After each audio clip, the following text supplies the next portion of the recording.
SCP-999, the Tickle Monster. Yeah, that's our next one. Our SCP-999, the Tickle Monster. Almost all cross-testing to kill or pacify SCP-682 had failed miserably. If you haven't seen it, go watch our video on the legendary hard-to-kill reptile to see just how powerful and terrifying this creature is. It faced the Gate Guardian, an SCP with a flaming sword hotter than the sun, capable of tearing your atoms to shreds, and came out fine.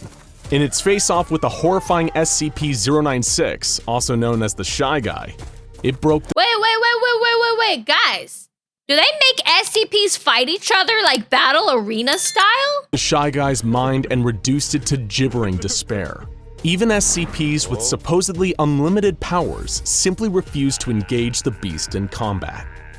So, when it was proposed that they test 682 with SCP-999, a creature known among Foundation staff as the Tickle Monster, the idea was considered laughable. 682 had been burned, suffocated, cut up, incinerated, and growled in the faces of the gods. How could this so-called Tickle Monster ever hope to survive an encounter, let alone win a fight? Some even believe that this was the last we'd see of SCP-999. But what makes this story truly remarkable is that that isn't how this played out. As you'll soon discover, SCP-999 is an amazing and unique SCP in and of itself. But its secret origins and its interactions with some other prominent figures in the SCP universe are what make this humble, slimy creature beyond extraordinary. He's so cute. Prepare yourself for the heartwarming, yes, you heard that right, the heartwarming story of SCP-999. Several highly trained agents on 682 Are we gonna cry? Are we gonna cry? detail placed 999 into the immortal lizard cell. Compared to the giant reptilian sitting across from it, 999 wasn't much to look at. It's a large orange amorphous blob of anomalous slime. Weighing in at around 120 pounds, SCP-999 was nothing compared to the monstrosity it was supposed to face. While its weight has in the past caused minor injuries to some of its human handlers, it has never caused serious or long-lasting damage of any kind to a living thing. Even its diet consists only of candy and sweets, with a particular preference for M&Ms and Necco wafers. It consumes these treats through the cell membrane of its slimy body, much like an amoeba. This extremely stretchy membrane means the creature is It can eat like M&Ms. Is it the peanut type M&Ms or the regular M&Ms? highly malleable, including the ability to stretch and flatten itself out to a mere 2 centimeters thick. At rest, the creature takes a dome-like shape around 2 meters wide and 1 meter in height. The closest things the creature has to limbs are prehensile pseudopods. Those are the arm-like projections normally seen on single-celled organisms, of which it has at least 3. The more you hear about this utterly harmless creature, the more that matching it up with the pure embodiment of absolute hatred known as SCP-682 feels downright cruel. In absolute We're gonna have to watch SCP-682 as well, guys. contrast to the misanthropic attitudes of the reptile, 999 loves humans. It has a playful dog-like attitude. Much like an overexcited puppy when approached, 999 will react with extreme joy and slither towards the nearest person in order to interact. It will leap onto them, using 2 of its 3 prehensile pseudopods to hug the person, while the third nuzzles the person's face, emitting high-pitched cooing and gurgling noises throughout. The creature is apparently pleasant in every conceivable fashion, as even its odor has been reported to smell just like the favorite scent of whoever is smelling it. Examples have included chocolate, fresh laundry, bacon, roses, and Play-Doh. It's almost impossible to oversell just how beloved and benevolent this strange creature is. It's one of the rare sapient SCPs to earn the Safe class, and it's allowed to roam freely around its facility at all times, apart from a 1-hour bedtime period between 8 and 9 p.m. In the rare instances that 999 has caused harm to a worker at the facility, it immediately began to back away and contract its body while whimpering in a kind of dog-like apology. The closest the Foundation has ever come to having a real incident with the creature was the time someone accidentally fed it a can of caffeinated cola, causing it to become hyper for an hour before becoming visibly queasy. You'll be relieved to know that it's since made a full recovery. Good. But what would happen when this whimsical creature is forced to go toe-to-toe with the Foundation's most ill-tempered monster? The employees observing the test watched in suspense as 999 began to enthusiastically— How could you, with your whole heart, put that cute little being up against the monster? Wouldn't you be afraid that the monster would eat him? slithered towards 682. It's no surprise that after being tortured and almost killed hundreds of times during testing, 682 had grown jaded to the cross tests it was regularly subjected to. When it saw this strange orange blob squelching across the ground towards it, it sighed and groaned, expecting the worst. "What is that?" the creature asked of its gelatinous guest. This creature speaks English? SCP-999 began jumping up and down in front of 682 like an excited puppy, creating a high-pitched squealing noise. Just as it regarded all living things, 682 thought the creature bouncing around before it was disgusting and hardly worth the effort to destroy. Was the Foundation even trying anymore? With a single vicious stomp, 682 flattened the friendly creature beneath one of its feet. Observers were prepared to charge in and liberate 999 from under 682's claws. But then something truly unexpected happened. The expression on 682's acid-eaten face began to slowly change. It was beginning to smile. Observers recorded a noise what they thought could have been a chuckle, as the creature growled and said, "What is this? I feel good." While the observers looked on, stunned at what was happening, 999 began to slither and crawl up from between 682's toes. It reformed on its scaly leg and slithered up along its side until it reached the neck. There it began to nuzzle like it had never nuzzled before.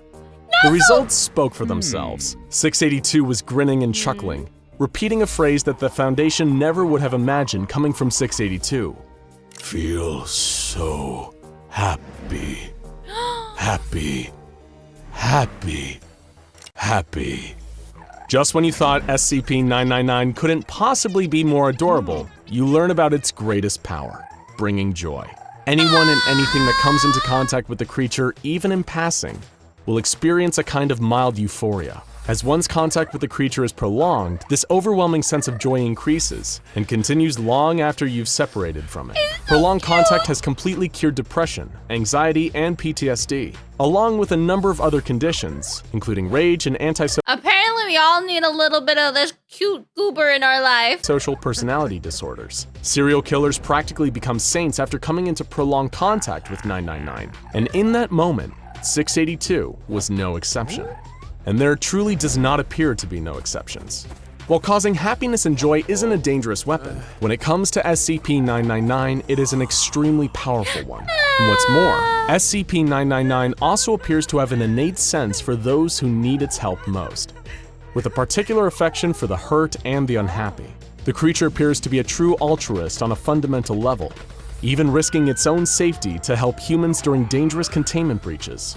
In one dramatic instance, 999 leaped into the air to block a bullet from making contact with a member of staff. As a result, the creature is pretty much universally loved by all members of Foundation staff. It's the one SCP who has never made trouble for anyone. Back in SCP-682's containment cell, the beast was still smiling and laughing as 999 rubbed against its neck. It was an event so strange, so unprecedented, that the observers in attendance felt like they were hallucinating. For a few minutes, the monster kept dreamily repeating the word, "happy." But then, suddenly, the creature began to enter a fit of uncontrollable, booming laughter. It rolled onto its back, slamming its huge tail against the door.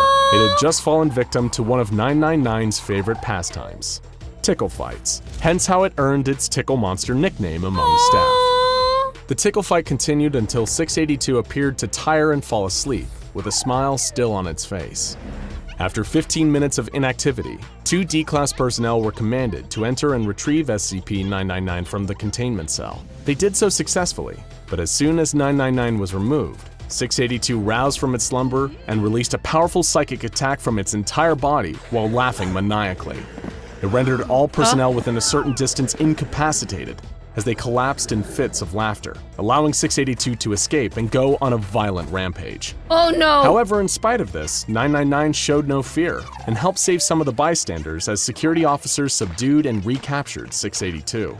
And even after all of this, 999 showed no hard feelings towards 682 and indicated a desire to play again.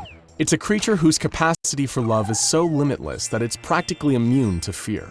Which is all well and good, because the true enemy that 999 is destined to face is infinitely more powerful and terrifying than 682 could ever hope to be. What is this monster, and why should 999 have to face it someday? The answers to these questions all lie in the true origins of SCP-999, available only to those with level 5 clearance and beyond. It's a perfect example of how something good can come from the darkest places. There would be no SCP-999 without SCP-231-7. SCP-231 was a collection of 7 girls, all impregnated by horrific nightmares in a ritual. Wait, what? What is happening? Sorry, I gotta rewind, guys. I gotta rewind. It's a perfect example of how something good can come from the darkest places. There would be no SCP-999 without SCP-231-7. SCP-231 was a collection of 7 girls, all impregnated by horrific nightmares in a ritual performed by a cult known as the Children of the Scarlet King. Each of these girls, over the years that followed, gave birth to some of the most horrific monsters imaginable. One of which, according to some, was SCP-682. These beings were manifested by the— Wait. That thing was birthed by a human lady? Scarlet King, a powerful interdimensional nightmare god, believed to be behind a great deal of the darkness and horror present within our and many other dimensions. Foundation higher-ups have declared the Scarlet King to be the greatest existing threat to the multiverse at large. And SCP-231 was his latest direct interaction with our universe. The only surviving member of SCP-231, SCP-231-7, gave birth in secret. But she didn't give birth to a monster. She gave birth to SCP-999. He was also birthed by a human lady? How would that feel to birth? How would you birth a slime ball? That would have been an easy birth. I'm just saying, like, it'll be a pretty simple birth. It just like slithers out of you. 99, a being of pure goodness. That's right. The nicest, kindest, cuddliest SCP of all is the direct descendant of a being that's essentially the dark god of all evil. Feel free to take a moment to absorb that. The creature even healed the girl who birthed it and allowed her to return to normal life with her family once more. From its first moments, SCP-999 was making positive changes to the world around it. And according to ancient texts from a Scarlet King-aligned culture known as the Deivas, SCP-999 is still very much in its infancy, yet it already has the power to pacify its monstrous siblings like the aforementioned 682. It's believed, according to some prophecies and Foundation theories, that the power of SCP-999 will grow exponentially as it matures. Wait, it's still just a baby? Why does this matter? Well, it's believed by some that one day, 999 will grow powerful enough to overthrow not only its own monstrous siblings, but the thought to be unstoppable Scarlet King himself. Not through violence or hate, but through the pure force of happiness and love burning out the darkness and purifying the corrupted.